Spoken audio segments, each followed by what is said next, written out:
Elle a eu ses papiers d'Argentine avec le S derrière.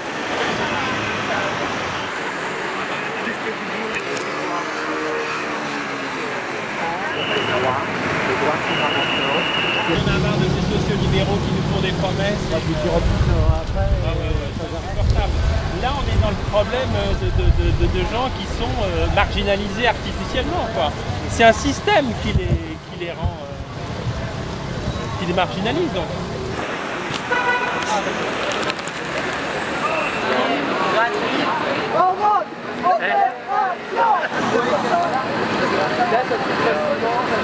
Une femme c'est comme si, un homme c'est comme ça. Ta gueule, le psy, tu nous fatigues. Les psys c'est l'enfer, trans en colère. Les psys c'est l'enfer, trans en colère. Les psys c'est l'enfer, trans en colère. Trans psychiatrisés, trans assassinés. Hormones, opération, libre, gratuite et accessible. Trans psychiatrisés, trans assassinés, trans on meurt et le silence demeure. Hormones, opération, libre, gratuite et accessible. Trans en colère, égalité des droits. Trans en colère, égalité des droits. Trans assassinés, trans psychiatrisés. Il y en a assez de cette société qui ne respecte pas les trans et les intersexués. Il y en a assez de cette société qui ne respecte pas les trans et les intersexués. Il y en a assez de cette société qui ne respecte pas les trans et les intersexués. Il y en a assez de cette société qui ne respecte pas les trans et les intersexués. Et si c'est la guerre, trans en colère.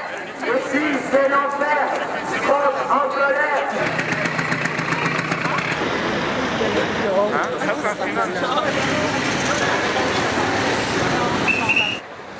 Rien n'est à nous, tout est à eux, tous ceux qui l'ont, ils l'ont volé.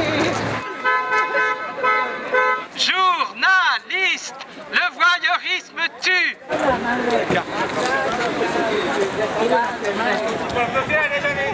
Soy interprète la sentir liberté, liberté, liberté. Assez de trans assassinés. Contre la psychiatrisation, résiste trans. Contre la psychiatrisation, résiste trans. Psychiatrie, infamie. Psychiatrie, infamie. Les papiers, c'est maintenant. Les papiers, c'est maintenant. Les papiers, c'est maintenant. Les papiers, c'est maintenant. Les papiers, c'est maintenant. Les papiers, c'est maintenant. Les papiers, c'est maintenant.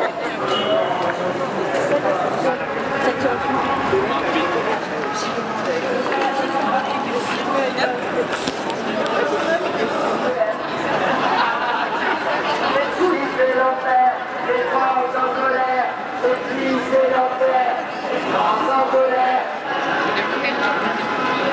C'est pas les trans Il faut stériliser, c'est le gouvernement qu'il faut castrer. Les papiers, c'est maintenant. Les papiers, c'est maintenant. Transpuissance, transrésistance. Ali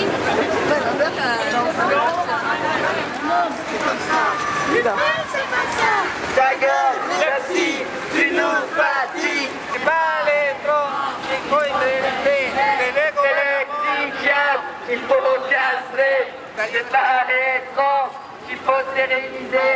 C'est les psychiatres qu'il faut castrer.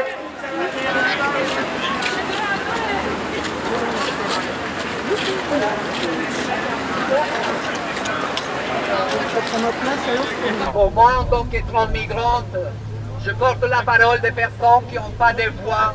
J'ai dû battre toutes les guerres pour être si forte aujourd'hui devant vous.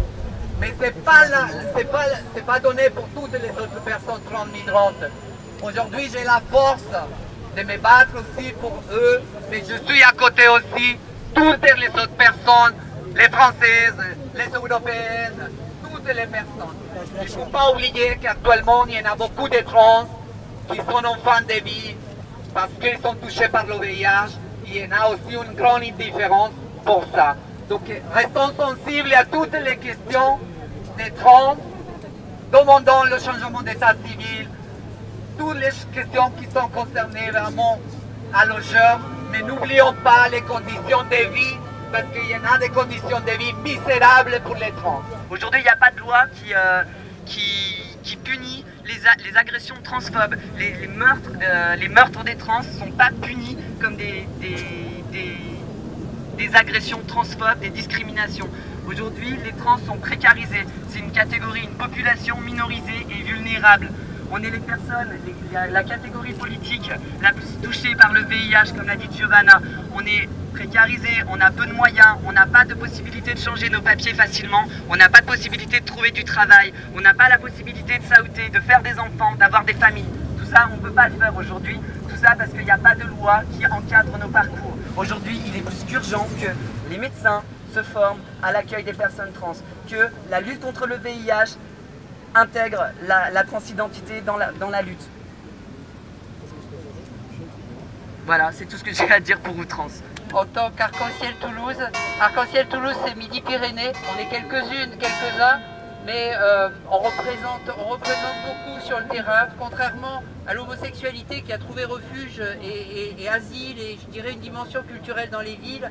Les trans souvent sont en Midi-Pyrénées, on en a le témoignage, dans les campagnes, dans les petites villes. Et donc je dirais que ça ne se passe pas à Paris, ça se passe partout en France en ce moment, cette question-là. Et cette question-là, pendant la marche, j'ai été à droite, à gauche, j'étais avec des journalistes, des producteurs qui commencent à prendre en compte la question de la visibilité des jeunes et des enfants. Et c'est la vraie... Enfin, bon, c'est une grande question d'aujourd'hui et de l'avenir. Hélène Avera pour Act Up Paris, il y a plus d'une dizaine d'années, nous avons constitué un groupe pour parler des problèmes du sida chez les personnes trans. À cette époque, il n'y avait aucune étude, rien. À force de combat, nous avons obtenu des études. Les études ont amené les chiffres que nous craignons, c'est-à-dire entre 20 et 30% de personnes transgenres, je parle opérées et non opérées, qui sont contaminées par le sida.